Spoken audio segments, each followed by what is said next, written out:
Muy buenas tardes a todas las personas que se están conectando con nosotros. Muy bienvenidos a otro espacio más de análisis, de discusión de este colectivo de mujeres mexiquenses 50 más 1. Me da muchísimo gusto que hoy nos puedan acompañar porque tenemos a un maestro y a dos maestras muy destacados, muy conocedores de lo que está implicando esta nueva modalidad de educación a distancia. No tenemos certezas, esa es la verdad. Nos estamos enfrentando a una pandemia que tiene paralizado el mundo, tiene al mundo en una cuarentena, pues ya, que ya pasó hace rato de los 40 días. Entonces, pues tenemos un reto enorme, creo que sobre todo una enorme responsabilidad en las manos, porque estas generaciones de estudiantes serán marcados para bien y para mal por la pandemia. Y si ya de por sí deberíamos estar todos involucrados en la tarea de educar desde casa, en las escuelas, en fin, hoy este derecho constitucional debe involucrarnos a todos como sociedad. Va a ser muy interesante, no solamente para quienes son maestras o maestros y nos hacen favor de acompañarnos, sino sobre todo para quienes somos padres, madres, que estamos mediando hoy en esta tarea de educar con los maestros y los alumnos, ¿no? Y las limitaciones que tenemos y estas triples jornadas femeninas, ¿verdad? Que ahora ya las teníamos, solo que ahora son simultáneas y es un enorme reto para nosotros. Por eso quiero agradecerles muchísimo a mi tocaya, Ana Lilia Santoyo, muchísimas gracias, maestra, a la maestra Magdalena Aguirre, gracias, maestra, por la oportunidad de escucharla, y por supuesto al maestro Jaime López, que también nos hará favor de hablar sobre el tema. Hoy en la moderación nos acompaña una periodista mexiquense, por supuesto, joven, talentosa, muy preparada, Marta Valdespino, muchísimas gracias. Déjenme presumirles y platicarles un poquito de quién es Marta. Ella estudió Ciencias de la Comunicación en la Universidad Autónoma del Estado de México, nuestra máxima casa de estudios. Ha sido titular de áreas de comunicación en Probosque, en la Secretaría de Medio Ambiente, en la Secretaría de Comunicaciones del Gobierno del Estado y Enlace Federal de Comunicación para CONAFOR en el Estado de México.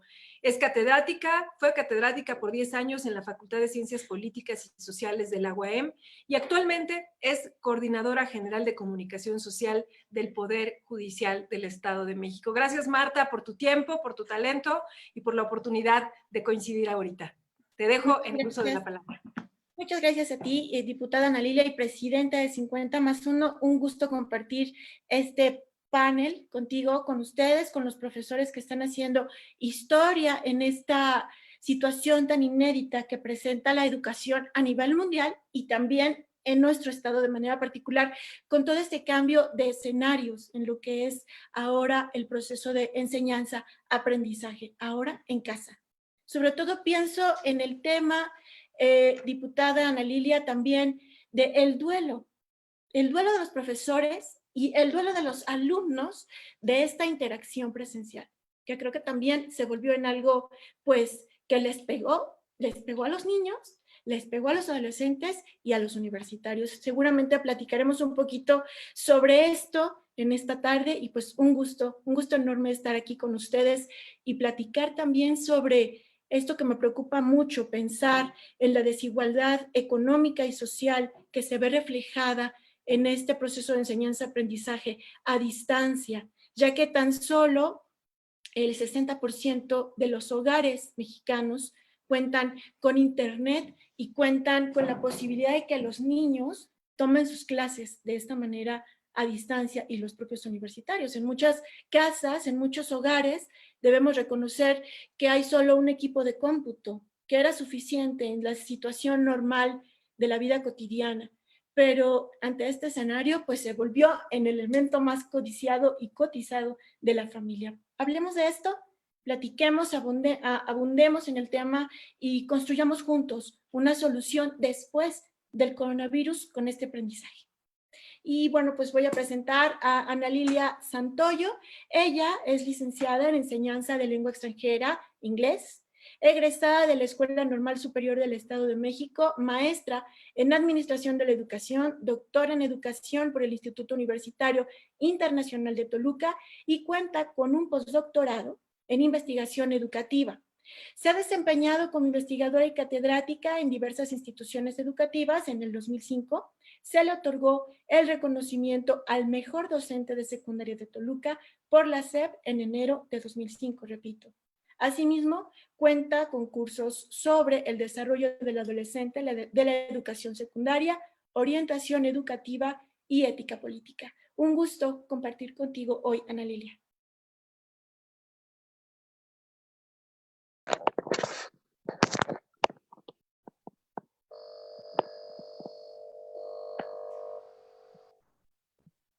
Muchas gracias. Viendo un poquito de problemas de conexión con el computador. Voy a entrar de mi teléfono. Espero que estemos bien. Miren, si me ayudan a presentar, muchas gracias, Marta. Muchas gracias a la diputada Ana Lilia que nos permite estos encuentros con los compañeros maestros. Con la diapositiva, por mi parte voy a desarrollar el tema de desaprender y reaprender a partir de las experiencias del confinamiento. Este confinamiento nos ha enseñado a valorar y a cambiar muchas cosas de la cotidianeidad que tenemos. ¿Me ayudan con la siguiente diapositiva, de favor? Gracias. Bien, nos decía Alvin Toffler que los analfabetas del siglo XXI no serán aquellos que no sepan leer o escribir, ni siquiera los que no sepan de tecnología, sino más bien serán aquellos que no sepan desaprender. Y es verdad, porque nosotros cuando nacemos aprendemos automáticamente a respirar, a comer, nuestro corazón empieza a latir, nuestros pulmones empiezan a funcionar sin nadie que les dé una orden. Es decir, a partir de entonces, toda nuestra vida es un constante devenir. Aprendemos y aprendemos y aprendemos. Y llegamos a un conocimiento constante donde voluntaria o involuntariamente el ambiente y el entorno nos motiva a adoptar nuevas ideas y nuevas actitudes, nuevas habilidades que posteriormente se convierten en formas de pensar. Entonces, desde que nacemos, aprendemos voluntaria o involuntariamente, el entorno influye, pero no determina, y después se construye una forma de pensar y de actuar de cada ser humano. ¿Me ayudan con la siguiente diapositiva, de favor? Muchas gracias. El desaprender también significa aprender y reaprender. Es muy difícil aprender algo nuevo cuando se hacen las cosas solos y pretendiendo que sean perfectas. Desde la primera vez que queremos nosotros que sean perfectas, no funciona. Necesitamos aprender algo con una anuencia, con una posibilidad de equivocarnos. Y tenemos que aprender con la expectativa de que solos nos va a costar más trabajo. El trabajo en equipo suele facilitarnos más este aprendizaje. Debemos de preguntarnos cómo se desaprende. Tenemos que preguntarnos qué estoy haciendo, cómo lo estoy viendo y qué es lo que no estoy viendo, qué es lo que queremos trabajar, qué es lo que queremos aprender. ¿Me ayudan con la siguiente diapositiva, de favor? Muchas gracias.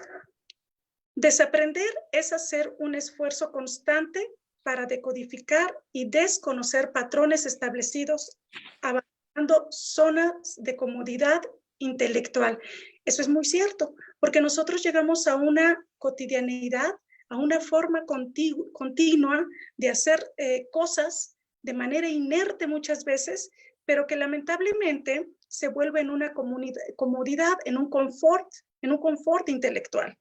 Entonces, reaprender es una tendencia de actualizarse cambiando paradigmas. Tenemos que empezar a cambiar paradigmas. Es volver a experimentar mediante un proceso voluntario, utilizando nuevos patrones para resignificar y decodificar experiencias. Reaprender es desestimar, y hasta eliminar de manera muy responsable lo que ya no sirve y aprender algo de forma distinta, que nos será muy útil en un contexto actual como el que estamos viviendo de la pandemia. ¿Me ayudan con la siguiente, de favor? Muchas gracias. ¿Qué ha tenido que desaprender y reaprender el docente en este confinamiento? Platicábamos hace unos minutitos antes de entrar a cuadro con la diputada Ana Lilia Herrera. ¿Qué tiempos nos tocó vivir? ¿Qué época nos tocó vivir? En donde esta amenaza que provoca el COVID, todos estamos sufriendo cambios de manera muy repentina. En pocos días hemos tenido que enfrentarnos a una situación completamente nueva y abandonar una serie de medidas y una serie de medidas que son diferentes, extraordinarias y que han dado un giro muy grande en nuestra vida. Como por ejemplo estar confinado en una casa con todos los miembros con los que normalmente convivíamos, pero a veces solamente convivíamos los tiempos de ocio.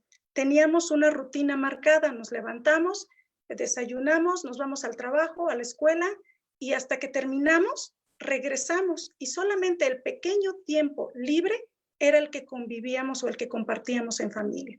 Pero ahora, pues tenemos que aprender a convivir las 24 horas con las mismas personas. Esas rutinas que teníamos de los sábados ir al parque o los domingos visitar a los abuelitos, pues ya se han dejado de lado. Y todas esos nuevos actividades que tenemos que implementar en casa con familia, pues se vuelve un proceso de borrarnos del cerebro toda esa cotidianidad para aprender y reaprender cosas nuevas. ¿Me ayudan con la siguiente, de favor?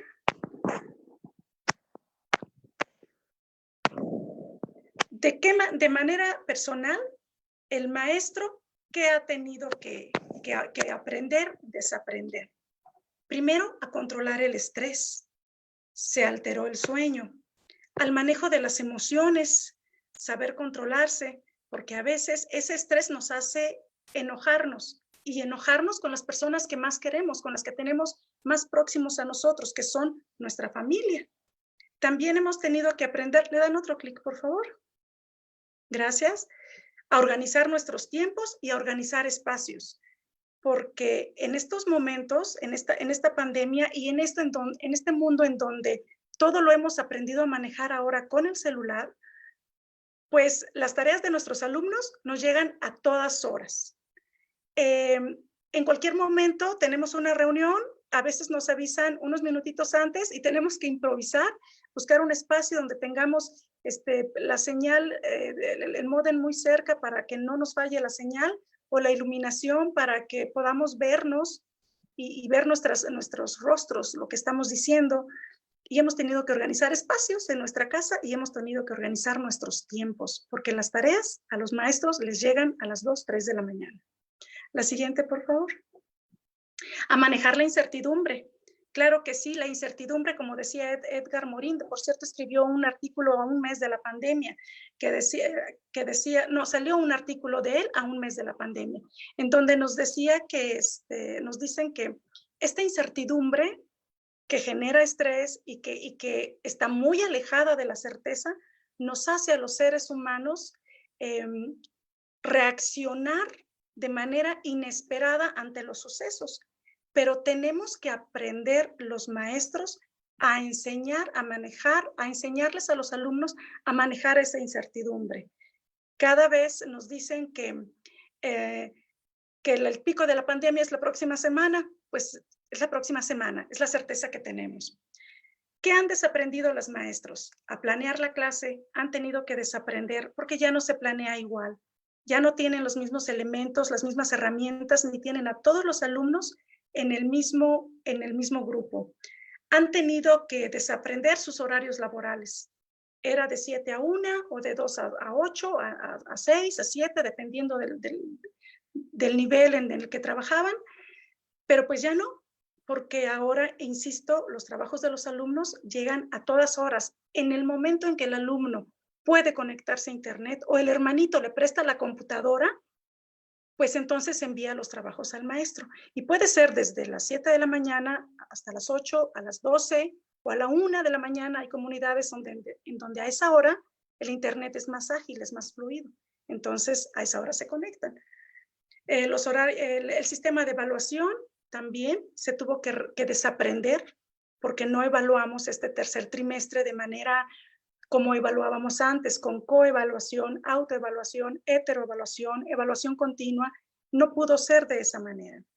Y la homogenización también la desaprendimos, porque a pesar de que los maestros planean y ejecutan estrategias diferentes para diferentes estilos y ritmos de aprendizajes en un grupo, finalmente a todos los teníamos ahí en el grupo.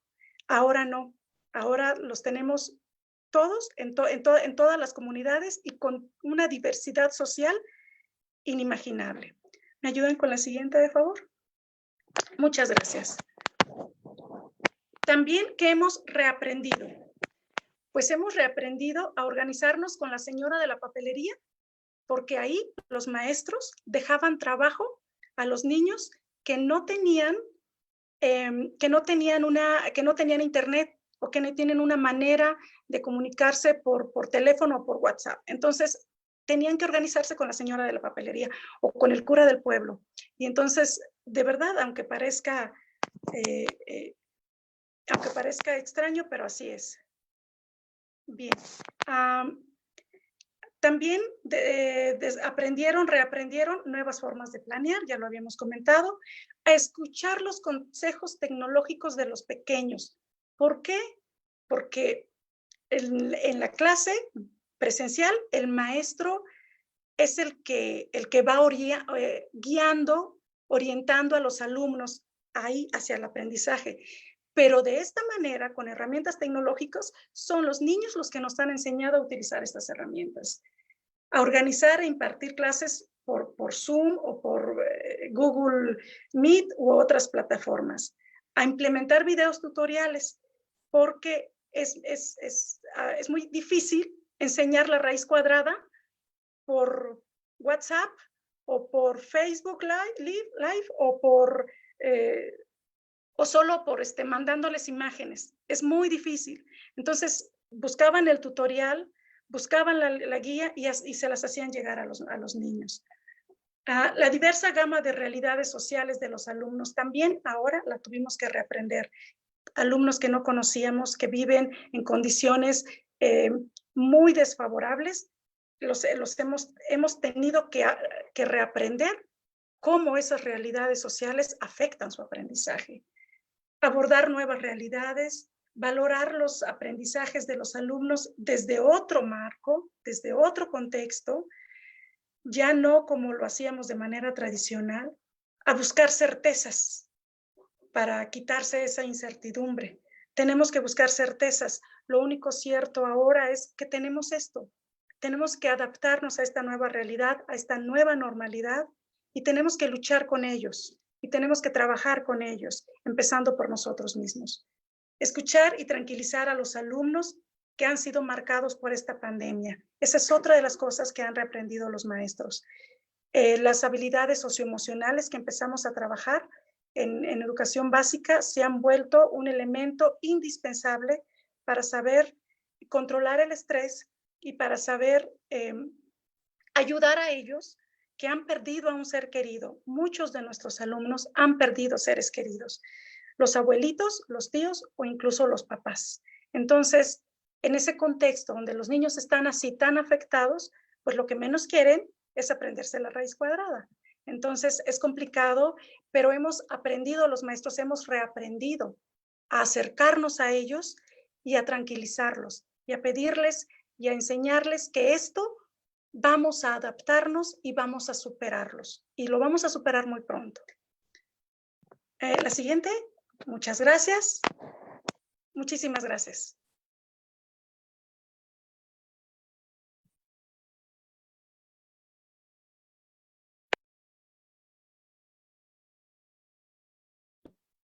Bien, pues muchísimas gracias a Ana Lilia Santoyo por esta exposición tan sensible, porque nos ha hecho un retrato de cómo los profesores desaprendieron a enseñar. Los profesores se volvieron alumnos de los hijos, los profesores se volvieron alumnos de los estudiantes para ese manejo de la tecnología, y después de esta pandemia, los profesores ya tienen el control y la apropiación de las nuevas tecnologías para emular estos ejercicios en el futuro, seguramente.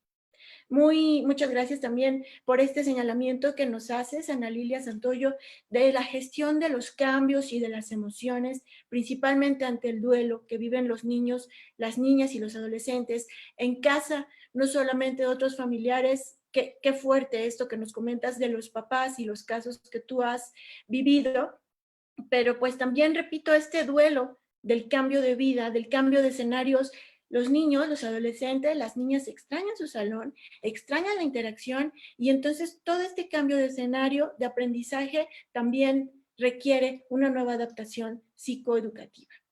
Les queremos invitar a todos los que están aquí conectados a que manden sus preguntas a los panelistas sobre el tema. Mandamos saludos a Fabiola Torres, que ya está conectada, que también manda saludos a la diputada Ana Lilia, a Blanca Tapia, a Angie María Estrada Flores, a Isabel Cristina, a Fabi Carrillo, a Josh, a Livio Olvera, a Monse Ortiz, muchas gracias por los saludos, a todos los que ya se están conectando y están interactuando con nosotros, a Edna Cuevas, a Flavio Lagunas.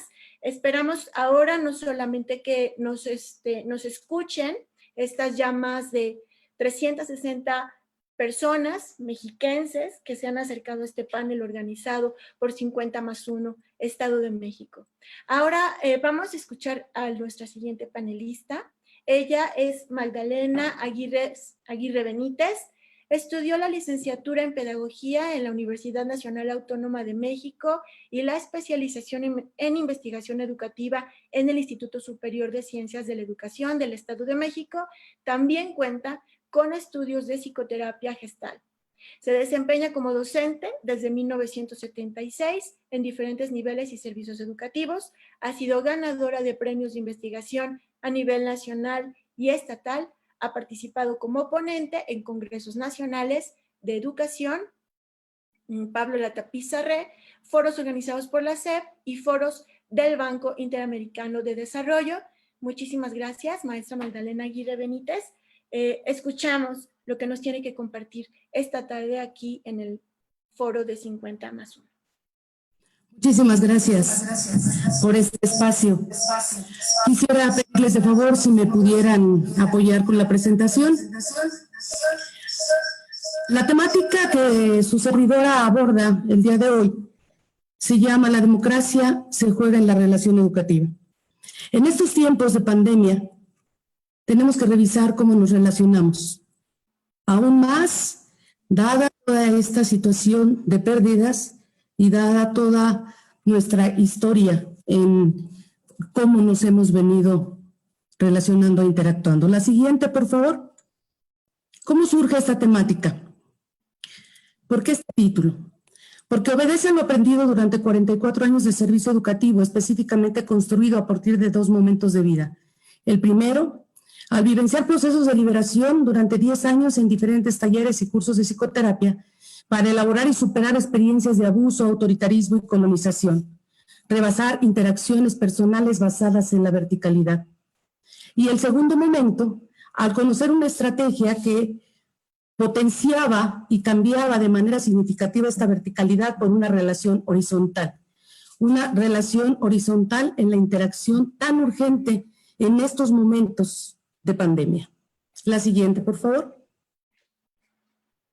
Tendríamos que preguntarnos cómo son la mayoría de las relaciones sociales que vivimos.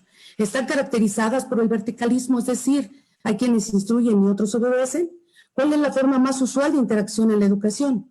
¿Cuántos espacios se promueven para la creatividad y la participación consciente e intencionada de los sujetos con sentido y significado desde la iniciativa personal? ¿Y esto? ¿Qué pasa con esto en educación a distancia?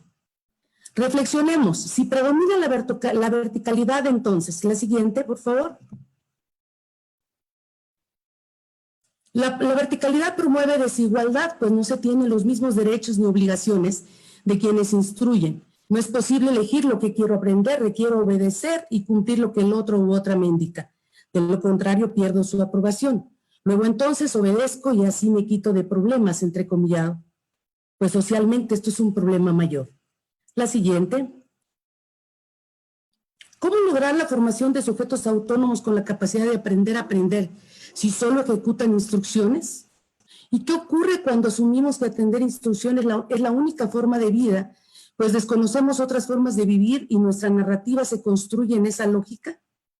¿En qué seres nos transformamos cuando buscamos agradar a otros y no a nosotros mismos?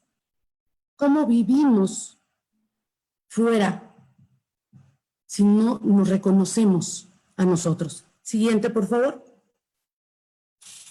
¿Cuándo se expresa el verticalismo en su forma más extrema?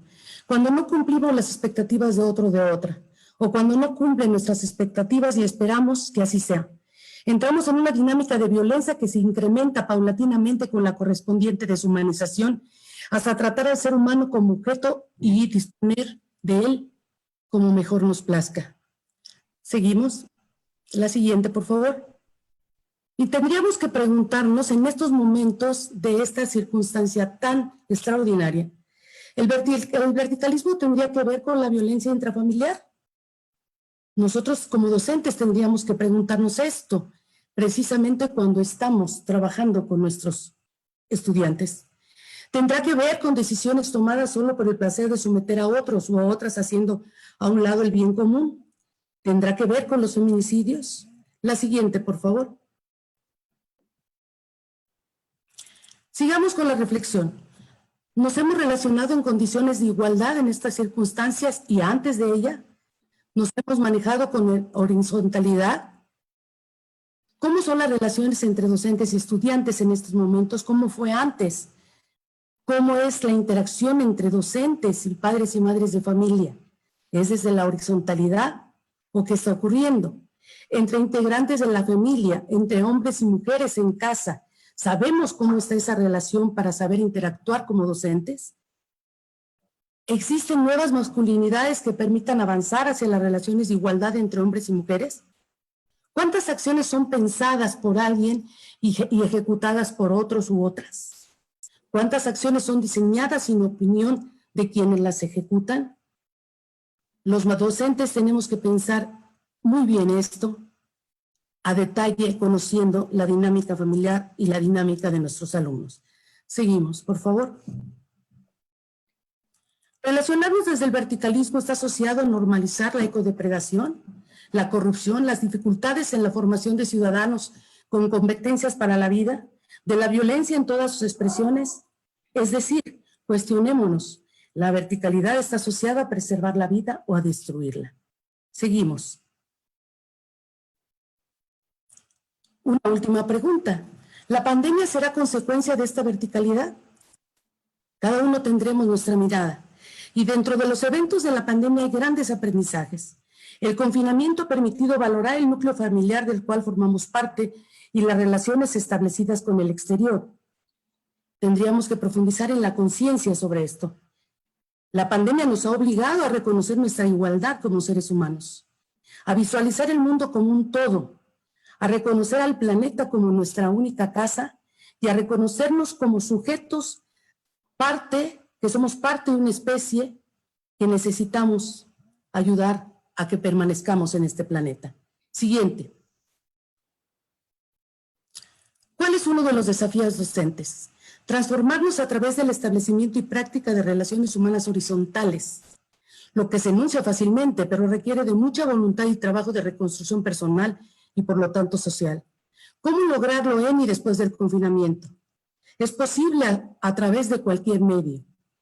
Hay testimonios muy concretos de trabajo al interior de las familias donde hay un trabajo previo de estrategias que se manejan en relaciones horizontales que han apoyado mucho a las familias, y también se puede trabajar a través de educación a distancia en línea. Desafortunadamente, muchos de nuestros alumnos no tienen este recurso, pero los maestros, tomando las medidas sanitarias, han estado al pendiente de sus estudiantes, incluso los han visitado. La conciencia de cómo me he relacionado es el primer paso. Para salir de una casa se necesita estar adentro. Seguimos. Retornemos a la pregunta, ¿Por qué el título La democracia se juega en la relación educativa? Por algo tal vez muy simple, porque nadie educa a nadie y porque todos y todas aprendemos de todos y todas. Siguiente. En el segundo momento de vida, hace 8 años, iniciamos la práctica de la relación tutora, estrategia que se basa en la horizontalidad.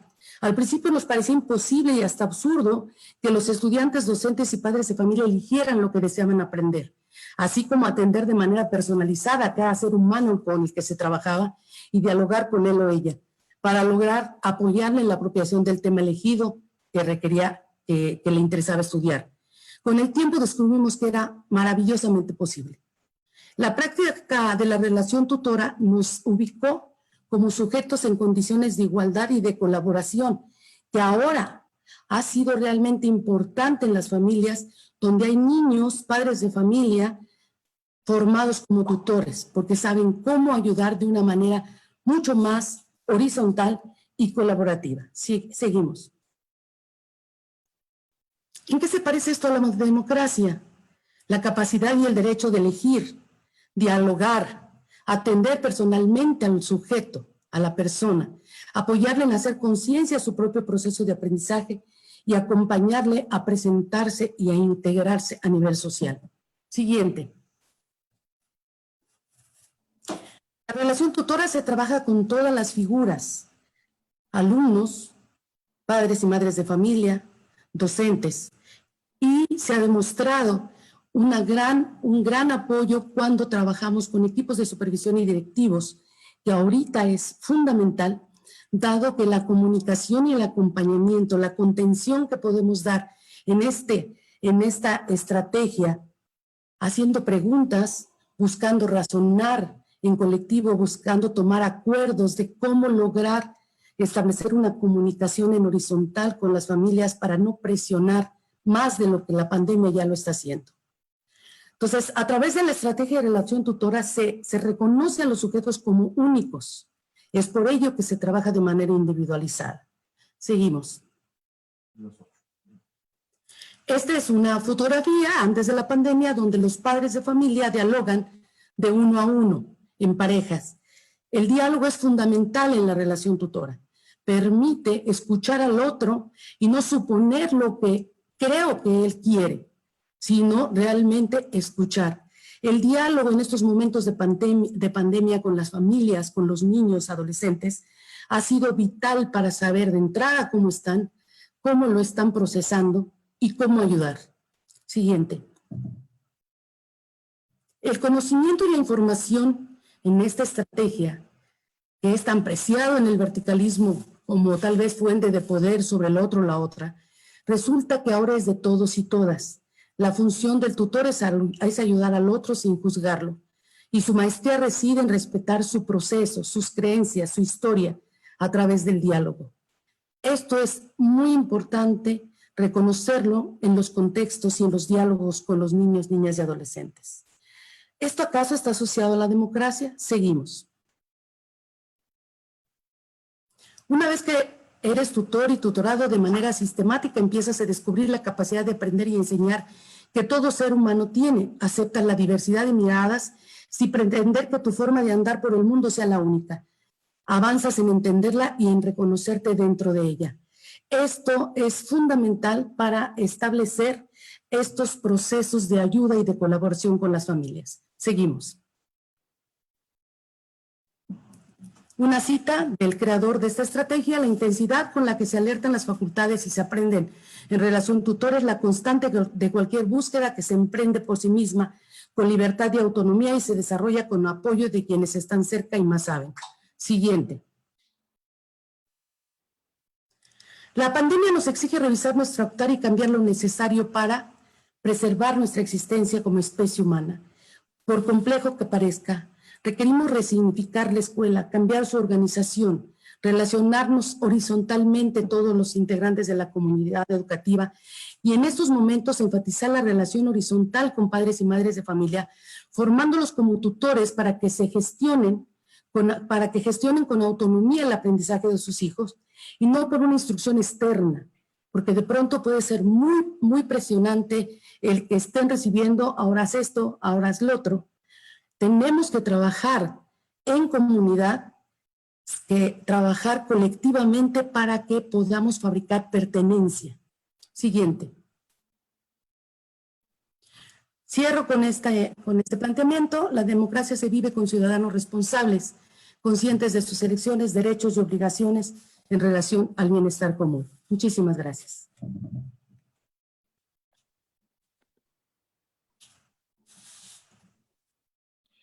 Muchas gracias a la maestra Magdalena Aguirre Benítez por haber hecho este retrato tan interesante de la manera en la que la casa se ha convertido hoy, durante esta pandemia, en la comunidad del aprendizaje.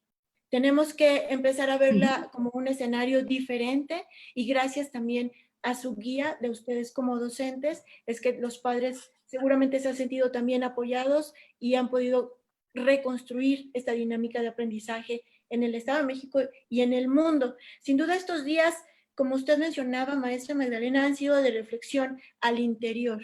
Y yo comento que es una oportunidad para el diálogo en las familias, una oportunidad para construirse diferente y para también aprender juntos.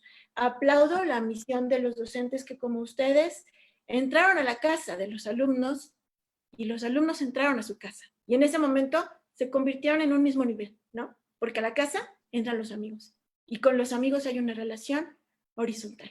Muchas felicidades por eso. Y para continuar con este foro virtual organizado por 50+1, Estado de México, les quiero comentar también que ya están conectadas muchísimas personas, han estado entrando más. Ahorita tenemos ya otras personas de otros municipios. Saludos a Leti García, que felicita de manera particular a la maestra Magdalena por sus aportaciones en este foro. También manda saludos María José Guzmán, Toño Avilés, Araceli Gómez, Liz, Araceli Gómez también, de nuevo nos manda saludos, Verónica González, Claudia Avilés. Bueno, nos están siguiendo también desde Ecatepec, Ixtapan de la Sal, y hemos hecho una gran comunidad en 50+1 y es reflejo de toda la gente que nos está siguiendo esta tarde en el foro. Vamos a continuar con nuestro último panelista. Él es Jaime López Muñoz.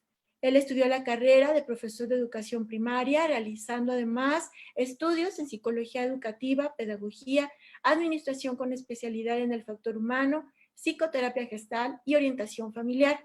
Ha laborado como docente en los niveles de educación primaria, secundaria, media superior y en educación superior. Además de la docencia, ha participado como asesor en instancias regionales y centrales del servicio educativo en el Estado de México. Actualmente se desempeña como supervisor de educación especial en la región de Ixtapan de la Sal, donde ya me di cuenta que hay muchas personas conectadas, seguramente cercanos y conocidos del profesor Jaime López Muñoz, a quien le damos la bienvenida en esta tarde, no sin antes recordarles a todos los que están conectados por Facebook que pueden empezar a hacer sus preguntas o algunos datos que quieran que los panelistas de este foro vayan ampliando. Muchas gracias, pues tiene usted la palabra, maestro Jaime López Muñoz. Sí, muy buenas tardes, muchas gracias. Quiero agradecer en primer término la invitación de la diputada Ana Lilia Herrera para participar en este espacio y en todos los espacios que han estado organizando, que considero que son más importantes, necesarios. Estos espacios nos permiten ir ampliando nuestros marcos de referencia, también la posibilidad para que vayamos sumando recursos, uno de nosotros, para afrontar este desafío que estamos viviendo actualmente. Quiero platicar con ustedes un tema del duelo. Es un tema muy sensible.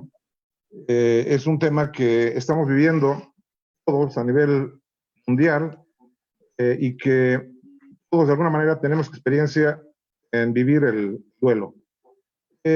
Y quiero ubicar el duelo en nosotros, los docentes, porque a veces estamos tan ocupados en dirigir la mirada hacia otros aspectos, y nos olvidamos de nosotros. Entonces, un poco las reflexiones que quiero hacer con ustedes van en ese sentido. Quiero iniciar con unas preguntas iniciales, ¿sí? La siguiente, por favor. Y una primera pregunta que les invito a que nos hagamos es, ¿cómo nos sentimos en estos momentos derivados del fenómeno del COVID-19? Nosotros como personas, ¿cómo nos sentimos? ¿Con qué conectamos más en este tiempo de aislamiento? ¿Con pensamientos? ¿Con emociones? ¿O ambas? ¿A qué le dedicamos más tiempo? ¿La que sigue? ¿De qué nos hemos ocupado en estos tiempos de confinamiento? ¿Tenemos conciencia de nuestras pérdidas derivadas de la pandemia? ¿La que sigue?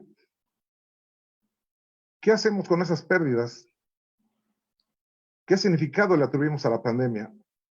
Esto es importante porque podemos construir muchos significados que pueden ser positivos, que pueden ser negativos. Y bueno, después de esas preguntas, les invito a que revisemos esos temas así de manera muy rápida.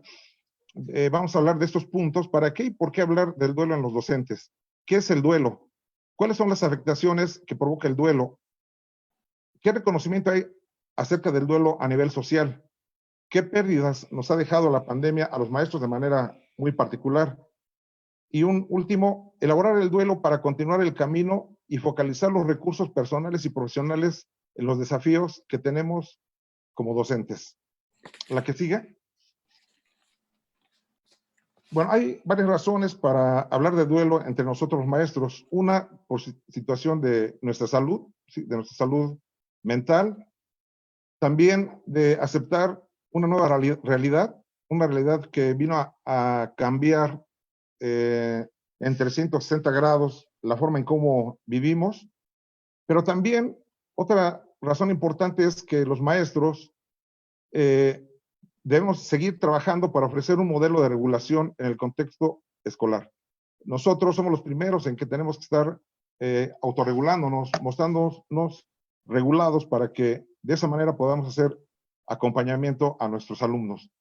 Y también de esta manera poder dirigir la atención y la energía a los nuevos desafíos. De ahí la importancia de que si trabajamos en el duelo que estamos viviendo y llegamos a un nivel de aceptación, que se puede decir que es cuando ya elaboramos el duelo, vamos a poder concentrarnos en afrontar los desafíos que tenemos por delante.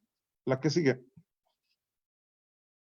¿Qué es el duelo? Así de manera muy breve, el duelo tiene que ver con dolor y que se manifiesta a partir de una pérdida o una separación.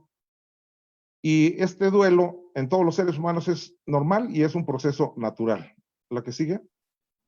Algo que tenemos que subrayar es que el duelo sí, representa una situación estresante de primera magnitud. Entonces, esta situación es importante que no la perdamos de vista.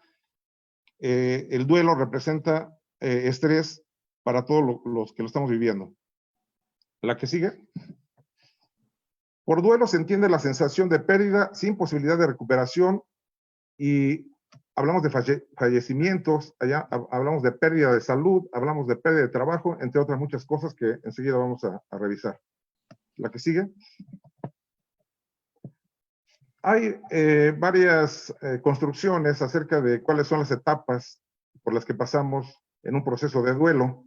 Esta es una de las primeras personas que construyó estas etapas. Hay otros autores que manejan otras etapas e incluso ya hay nuevos enfoques acerca de cómo va evolucionando este proceso de duelo. Lo que quiero aquí destacar es que el duelo es un proceso, ¿sí? Un proceso que cada quien lo va a vivir y lo va a resolver de diferentes maneras. No es lineal y no aplica de igual forma para todos. En esta lámina podemos ver que el duelo empieza con negar la realidad, ¿sí? No es cierto, no está ocurriendo, no va a pasar, aquí no va a llegar, hablando en términos de la pandemia, ¿sí? Y luego llega otra etapa en donde nos manifestamos con enojo, ¿sí? Y vamos poco a poco elaborando el duelo hasta llegar a un nivel de aceptación en donde finalmente aceptamos la realidad. Cuando llegamos a este nivel, hemos logrado un aprendizaje y también estamos con todas las posibilidades de afrontar esta nueva realidad. La que sigue. Hay afectaciones que provoca el duelo en todos, ¿sí? De tipo fisiológico, conductuales, afectivas, cognitivas. Y estas afectaciones se pueden considerar que son normales. Y cuando no hay un buen trabajo personal en el trabajo de nosotros mismos, de cómo estamos elaborando el duelo, puede desencadenar en algunas afectaciones y que llevarían a situaciones un poco más complicadas, más complejas y que requerirían de un apoyo externo profesional. Pero generalmente, en la mayor parte de la población, el duelo es un proceso natural, normal, que llegamos a elaborar con los recursos que vamos reuniendo pues, en los contextos en los que nos manejamos. La que sigue, por favor. En reconocimiento social del duelo, la que sigue. Hay un reconocimiento mayor y casi todos pensamos en duelo solamente cuando está asociado a una muerte de un ser querido. Vamos, no hay ahí esa discusión. En todo mundo pensamos en el duelo cuando perdemos a una persona que queremos mucho. La que sigue. Esta pérdida de un ser querido lo caracteriza la intensidad de los sentimientos y también lo irreversible y lo definitivo de la muerte. La que sigue. Hay otro tipo de duelos que no tiene mucho reconocimiento social, ¿sí? Pero que son importantes tenerlos presente. El divorcio representa una pérdida y por lo tanto se requiere elaborar un duelo. La separación de pareja, el desempleo, la jubilación, la pérdida o reducción de capacidades físicas, la pérdida de una parte o varias partes del cuerpo, el nacimiento de un hijo con discapacidad. La que sigue. El cambio de residencia, el fracaso en un negocio, la interrupción en un embarazo, no realización o frustración de un plan importante, el robo patrimonial, la muerte de una mascota, la orfandad. La que sigue. El impedimento para vivir a plenitud una etapa de la vida, desesperanza por un futuro incierto, cambio de prioridades, falta de reconocimiento. Todas estas son pérdidas y en las cuales tenemos que trabajar precisamente para que salgamos fortalecidos y podamos continuar este camino en la vida. La que sigue, por favor. Quiero que nos ubiquemos aquí y que reflexionemos, y si ustedes están de acuerdo, en cuáles podrían ser algunas pérdidas que estamos viviendo los maestros. Será una pérdida el contacto con los alumnos, el contacto con los compañeros de trabajo, el contacto con los padres de familia, la organización cotidiana de llevar el día, la forma de planear, la forma de evaluar, el protagonismo como enseñantes. La que sigue. El poder de la información o dominio del conocimiento, la interacción como medio de control, la palabra como base de la enseñanza, la explicación como recurso de enseñanza, las respuestas como medio de control, lo académico por encima de lo emocional. La que sigue. La pizarra o el pintarrón, lo hemos perdido. El ordenamiento de las filas, las rutinas cotidianas escolares, el tipo de vínculo con los padres de familia, la calificación como medio de control, las reuniones presenciales entre colegas. La que sigue. Y entonces, de todo esto que he enunciado, ¿qué hemos perdido? Nos hemos puesto a pensar en esto. Es necesario que nos pongamos a pensar y trabajar sobre ello. ¿Por qué elaborar el duelo para continuar el camino y focalizar los recursos personales y profesionales en los desafíos del trabajo docente? Les comparto aquí un esquema en donde hay 3 elementos que son muy importantes en cada uno de nosotros y que en ese sentido tenemos que trabajar primero la regulación, tenemos que trabajar primero las emociones. Si estamos con las emociones trabajadas, manejadas, vamos a poder vincularnos con las personas que nos rodean y por lo tanto vamos a tener posibilidades de desarrollar procesos cognitivos. Y aquí entonces esto nos lleva a cambiar el paradigma, porque hemos estado muy preocupados en cubrir los programas de estudio, hemos estado muy acelerados, estamos haciendo sinergia con esta vida, que es una cultura de la prisa, pero es importante que trabajemos sobre la regulación de nuestras emociones para que podamos trabajar o podemos establecer buenos vínculos. La que sigue. Estamos ya unos minutitos. Muy bien. Lo mejor que puedes ofrecerle a todos tus alumnos o alumnas es tu estado emocional regulado y calma. Y por eso la invitación para que reflexionemos sobre el duelo, cómo lo estamos elaborando, cómo lo estamos trabajando, que nos dediquemos tiempo a nosotros mismos, porque si nosotros mostramos esta regulación, va a ser el mejor regalo que le vamos a dar a nuestros alumnos. Vamos a tener la posibilidad de acompañarles en este gran desafío que tenemos a nivel mundial. Pues yo les agradezco su atención. Muchas gracias. Muchas gracias al maestro Jaime López Muñoz por este recuento y esta enseñanza a profundidad sobre lo que significa el duelo, como ya lo habíamos también comentado al principio, esa pérdida incluso de la presencia de los alumnos por parte de los profesores y la pérdida de la presencia de los profesores hacia los niños, las niñas y los adolescentes que ahora viven y tendrán que aprender a vivir un nuevo proceso de enseñanza-aprendizaje. También la pérdida de los rituales, como bien decía el maestro Jaime López Muñoz, los rituales escolares, por ejemplo, el uniforme, ¿no? Esa sensación de cuando es lunes y vas ataviado de una manera particular y es la ceremonia, se acabó, ¿no? Con el COVID, ahorita los niños no tienen esa emoción de la ceremonia y los honores a la bandera, pero es momento de que con la salud mental de los profesores, como nos dice el maestro Jaime López, reinventemos el proceso de enseñanza-aprendizaje después del COVID. Hay muchas preguntas, se las quiero ir compartiendo. Si los panelistas de este foro quieren contestar algo en particular, solamente lo indican y damos la palabra.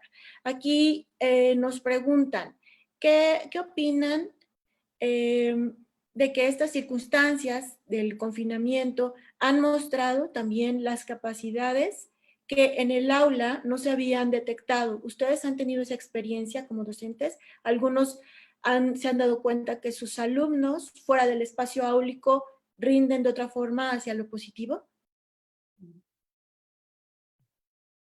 ¿Alguno de nuestros panelistas quiere comentar sobre eso? Maestra Magda.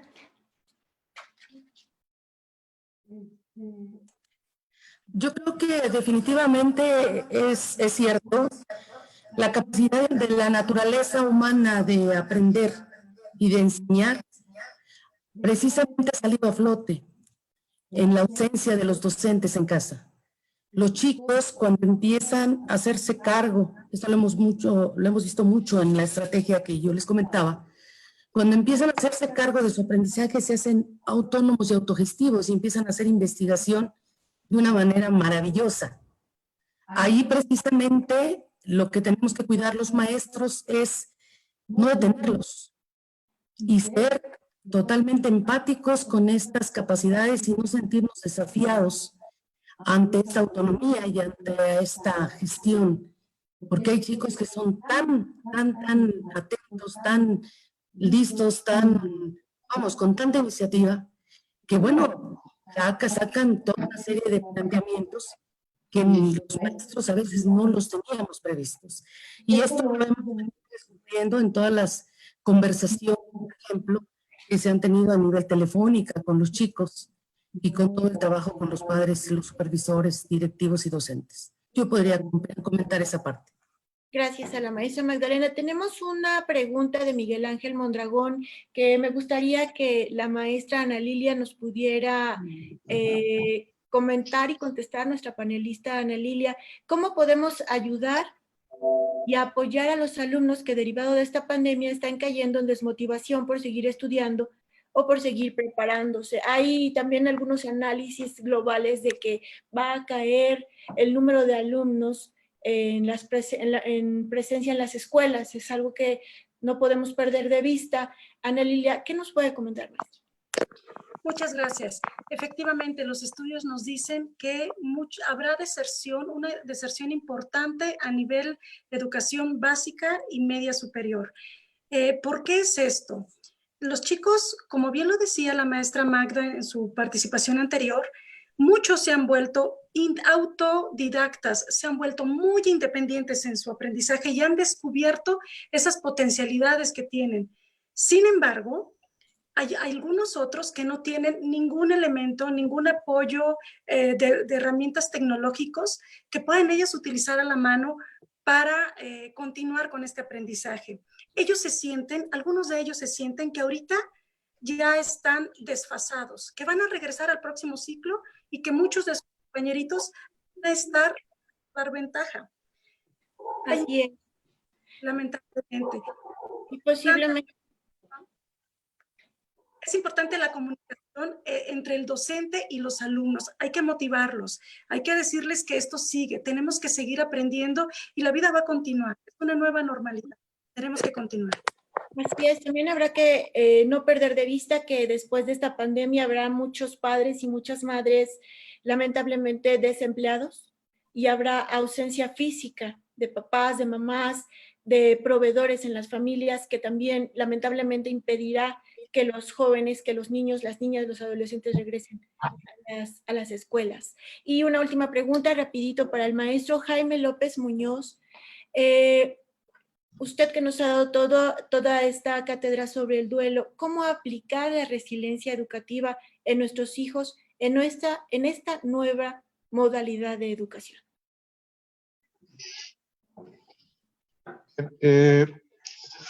Como lo había manifestado, es importante que los adultos, ¿sí?, bajemos en nuestras emociones, tomemos conciencia de nuestros sentimientos, de nuestras pérdidas, porque la mejor forma de poder acompañar a nuestros hijos, a nuestros alumnos, es que nosotros estemos calma. Nosotros estamos desorganizados a nivel cerebral y no manejamos esto de manera adecuada. El acompañamiento va a aplicarse un poco más. Y bueno, esto está planteado desde las neurociencias, la importancia de las emociones. De ahí que esto implica un cambio de paradigma en los contextos familiares, en los contextos escolares, donde tenemos que poner foco, ¿sí?, en las emociones antes que en los procesos de razonamiento o habilidades psicológicas superiores. Antes que el razonamiento, antes que las cuestiones de la resolución de problemas, de cuestiones matemáticas o de lenguaje, están las emociones. Y entonces la invitación es que vayamos buscando, ¿sí?, posibilidades de ampliar nuestros marcos de referencia, maestros, padres de familia, para que tengamos más recursos de apoyo con nuestros hijos y con nuestros alumnos. Muchas gracias al maestro Jaime López. Hay muchas preguntas todavía, las vamos a estar contestando desde 50+1 en coordinación con nuestros panelistas de este foro, pero el tiempo ya no nos permite continuar, las vamos a contestar ahí en Facebook. Y cedo la palabra a la diputada Ana Lilia y presidenta de 50+1. Muchas gracias, Marta, por esta espléndida conducción. Gracias, como siempre, maestras y maestros, a todos los que estuvieron atentos, porque la verdad es que, como ustedes lo dicen, estos espacios nos permiten a todos enriquecer mucho nuestra visión. Y yo quiero reconocer la profundidad de sus reflexiones. Desde la parte cotidiana que nos habló mi tocaya Ana Lilia Santoyo, ¿no?, de decir, bueno, pues ya estamos vinculados. De por sí el maestro siempre ha sido un ente que integra a la comunidad, nunca ha sido ajeno a su comunidad. Pues hoy estar cerca del sacerdote, estar cerca de la señora de la papelería de la esquina, estar cerca de las mamás, de los papás, pero sobre todo esta capacidad de adaptación y esta profunda vocación que ustedes tienen, porque se han tenido que adaptar incluso a las circunstancias de cada una de las familias de sus alumnos. De verdad que es un reto enorme. Gracias, maestra Santoyo, por esta reflexión. Me encantó también la reflexión que nos hizo la maestra sobre esta metáfora o esta comparación con la democracia. Me da esperanza, maestra, porque pienso que efectivamente desde el verticalismo, desde estar buscando la aceptación de alguien más, que no sabemos ni siquiera si está tan bien como cree o como dice, ¿no? Desde buscar dentro de nosotros cómo podemos ser parte de la sociedad, cómo podemos aportar a esta sociedad. Bueno, la verdad es que me dejó muchísima esperanza, maestra, esta reflexión que nos hace, esta comparación con la democracia. Y déjenme tomar mis notas, dijeron tantas cosas de verdad tan importantes, pero creo que es súper importante hoy que nuestra democracia que está en riesgo, que podamos tener, y hoy que estas tentaciones autoritarias quieren adoctrinar, cuando las escuelas son para educar, para la vida, para formar mejores seres humanos, creo que la educación puede ser esta herramienta que siempre ha sido tan valiosa para formar hombres y mujeres autónomos, independientes, capaces de elegir, pero también de responsabilizarse de sus decisiones. Muchísimas gracias por esa enorme reflexión.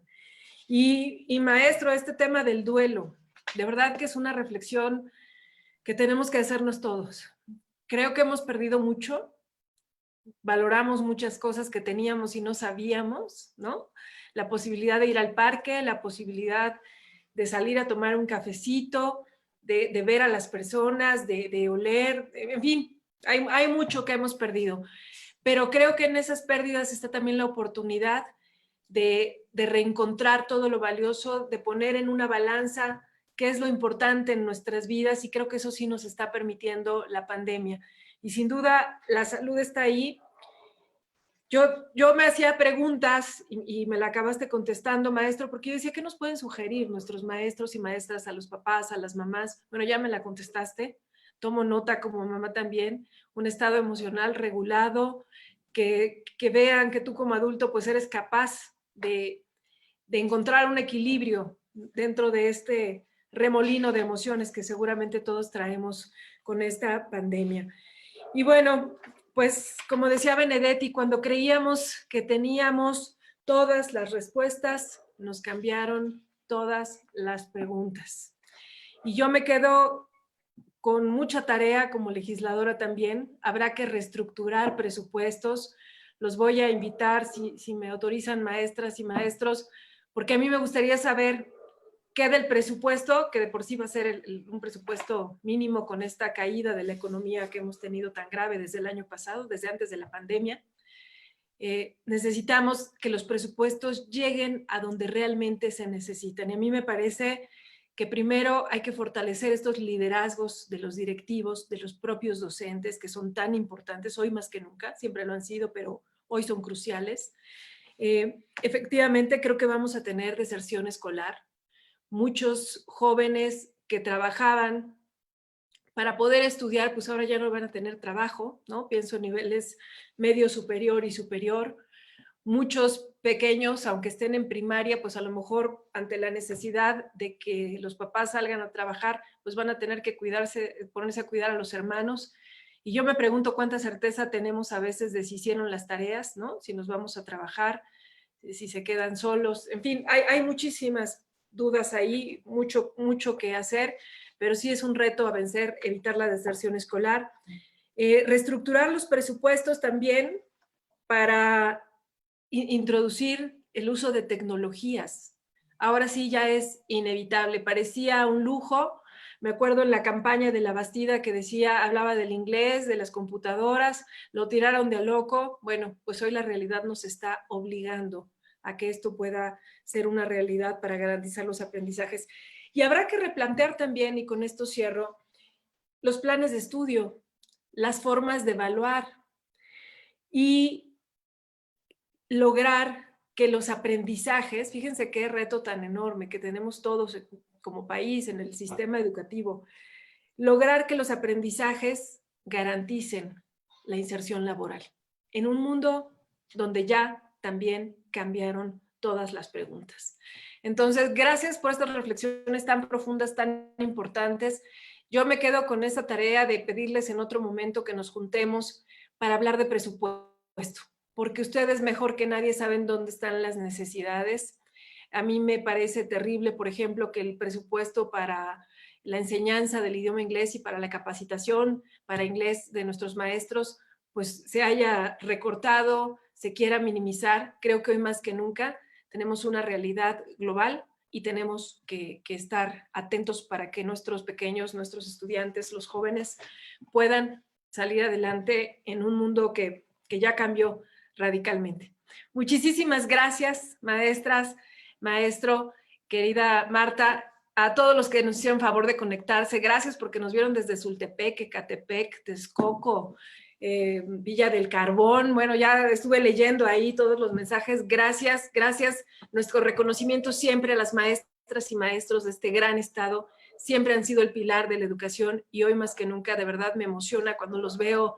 Veo que el secretario de Educación convoca capacitaciones y como ustedes dicen, aquí no importa en qué momento fue, hay que estar y siempre están. Y qué bueno que puede haber esta sinergia, este interés y este compromiso con lo más importante que tenemos, que es la niñez y la juventud del Estado de México. Felicidades, maestras. Muchas gracias, maestro. Gracias, que tengan muy buena tarde. Gracias, bye. Bravo. Bye.